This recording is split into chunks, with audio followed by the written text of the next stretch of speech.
All right. It's another one of these topics, man.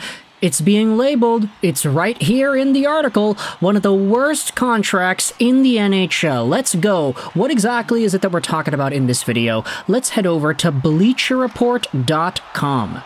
Because a piece made by Adam Gretz on August 10th, 2024, goes out there and highlights 4 realistic trade ideas to move Jacob Trouba and the NHL's worst contracts. This is a pretty fanatical idea. It's just going out there and proposing some trades, but because it's on Bleacher Report, because it's got a big enough audience, because people are paying attention to this, I wanted to go out there and read it on here. So let's make a video talking about one of the proposed trades that Gretz goes out there and highlights when it comes to trading away some of the worst contracts in the league.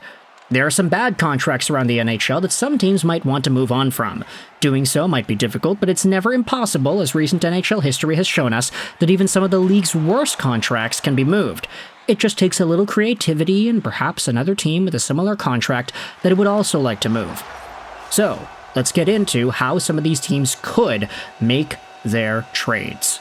Now, there are 2 other ideas that are talked about before this, and there is another one after too, but I only wanted to focus on the 3rd idea on this Bleacher Report article, as written out here by Adam Gretz. Take a look at this one. It is Ryan Graves for Josh Anderson. Let's read what it says. Some contracts are bad ideas the minute they get signed. Montreal's signing of Josh Anderson a few years ago and Pittsburgh's signing of Ryan Graves before the 23-24 season are 2 examples of that. So let's just give everybody a mulligan, swap the contracts, and hope that a fresh start could help both players, especially since they could both potentially help with some needs in this proposal. The Penguins need more forward depth and somebody who can score some goals around the net, and there is a chance that Josh Anderson could rebound a little bit this season if his shooting percentage bounces back up to his career norm. The Penguins would add about $1 million in salary in the short term, but Anderson's contract expires a year sooner, and he would probably fill a bigger role before then. The Canadiens could use some additional help on defense. Really? Okay, really? Really, man, there are already too many defenders on this damn team. While Graves is not exactly somebody you want playing a major role, he is probably a better player than he showed a year ago, mainly because it would be difficult to be worse. They would also save $1 million per season against the cap over the next 3 years. So let's talk about this idea. Josh Anderson for one Ryan Graves. Honestly, when I think about Josh Anderson, I feel like we have made a few videos already about him going over to the Pittsburgh Penguins. In fact, I want to go over onto my YouTube channel here. Anderson Penguins. Is that a thing? Have we made videos about that already? Yeah, we did. We made a video about Josh Anderson for Jake Gensel. And that's ridiculous. It was ridiculous then, it's ridiculous now. I even titled it the worst trade idea I've ever seen.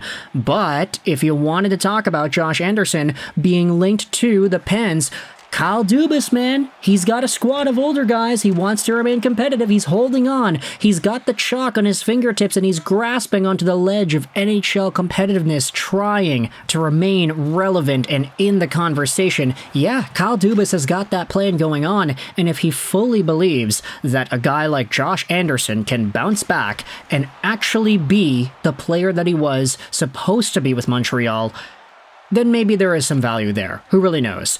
The player that Anderson was supposed to be with Montreal was the 47-point in 82-game, 27-goal guy that Anderson was in 2018-19. The power forward with a shot on the rush, with speed and aggression. He was doing it all back in 2018-19 before having a sidelined, injury-riddled season in 2019-20. He then got traded to Montreal, signed a huge extension. It was a weird deal because it was Anderson for Domi, and Domi also needed a contract, so Domi got signed short-term by CBJ, Anderson got signed long-term by Marc Bergevin. It was an entire thing, and now Anderson is here making $5.5 million a year. He's really expensive, and especially for a guy who had only had 20 points last year in 78 games, you could debate that there is room for him to get better. In fact, there should be room for him to get better. It's probably ideal that he gets better. 9 goals last season on a career-low shooting percentage.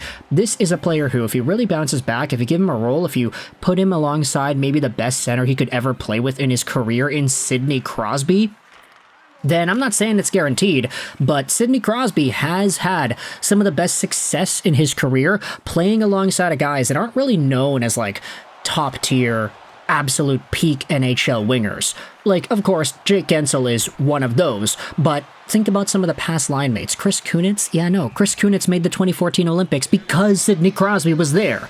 You know who Crosby played with at the 2016 World Cup of Hockey? Brad Marchand. Now, we know Marchand today is a really great player, but back then, he wasn't. He was just a guy. So, Sid the Kid has a really interesting ability to make the absolute okayest of okay guys absolute studs. And for Josh Anderson, maybe it would take a little bit more work to do that, but it could be done. Who really knows? Meanwhile, if you want to talk about the guy that would be coming over to Montreal in this trade idea, Ryan Graves is an interesting name. Because once he did sign that contract with the Pittsburgh Penguins in, I believe it was last year's offseason. Was it last year? Or was it 2 years ago? It was last year's offseason, right? That's what it was. We immediately made the video. We said, hey, Ryan Graves, what the hell, man? This is not a $4.5 million guy. The Pittsburgh Penguins overpaid. That's a huge move, and not in the good way, yada, yada, yada. And, I mean, look, the term is pretty big as well. He goes on till 2029, baby. And he's 29 years old right now. Graves went from 26 points in 78 games to 14 points in 70 games this most recent season. And he is a big dude too, 6'5", 220. You could say that if the Canadiens wanted to load up on size, you could say that if the Canadiens were going to trade away a Mailloux or a Barron or a Jordan Harris, then there could be some room to add on another defenseman, although right now it is kind of stacked already. Not because there are a lot of good guys, but because there are just a lot of guys, you know? Especially if a guy like David Reinbacher forces his way onto the team, and then you still have Lane Hudson, whom you're going to have to give minutes to. Cayden is still there. There isn't really much flexibility, I'd say, with the Montreal Canadiens on defense at the moment. We had talked about this in the Brett Kulak video yesterday, but Ryan Graves and his contract is a tad cheaper than what Josh Anderson is going for. And if Anderson is seen as a guy who could be a pretty bad cap casualty for Montreal Canadiens fans, I don't want to make it seem like trading him away for a guy like Ryan Graves would be the ultimate one-touch fixes-all solution that you could make here. Like, there is no guarantee that Ryan Graves is going to provide $4.5 million worth of value to the Montreal Canadiens, especially playing in a limited role. You could debate that maybe playing in a limited role would actually help him because he would be getting less ice time and less responsibility, therefore allow himself to flex his muscles stronger and better when he does get ice time. But it's a really big gamble to make, and because his contract does expire a lot later than Josh Anderson's, for Montreal you could debate that the best course of action here would just to be staying put and be like, okay, screw it, we'll swallow the contract, we'll just eat it all up, and then let it go once it's over with. We don't need to extend this overpaid, underplayed, not really all too great guy situation with trading Anderson for a guy who's going to be on the payroll for longer in Ryan Graves. So that's just kind of my perspective on it. I get that the article's entire thesis is, hey, we're taking a bunch of guys who are not great and hoping they could become great on their new teams. And it's a happy story because once everybody becomes good again, it becomes good for business and every team is happy. But that's just unfortunately not how the world works. So even though this idea makes sense in theory, on paper, I just don't really think it's a good idea anyway. But if you disagree, feel free to let me know your thoughts in the comment section below. How do you feel about the idea of Josh Anderson getting traded to the Pittsburgh Penguins in exchange for Ryan Graves? Do you think this is a good idea? Do you think this is the right Josh Anderson trade to be made? If you're a Penguins fan, is this the right Ryan Graves trade to be made? Would you rather see these two guys get traded in different kinds of moves? Maybe not for each other, maybe for somebody else, maybe for another team even. There are a lot of things that you could swap out when it comes to trade ideas, hypothetical trade proposals, so this is kind of the fun about it, and especially, you know, since it's the middle of August, there's nothing else to talk about. So let me know your thoughts in the comments. How do you feel about this? Penguins fans, Canadiens fans, what are your spidey senses saying in regards to a potential Anderson for Graves swap? Article will be linked in the description. There are a bunch of other trade ideas that are talked about in there as well, but for now, I hope you enjoyed this video, and bye.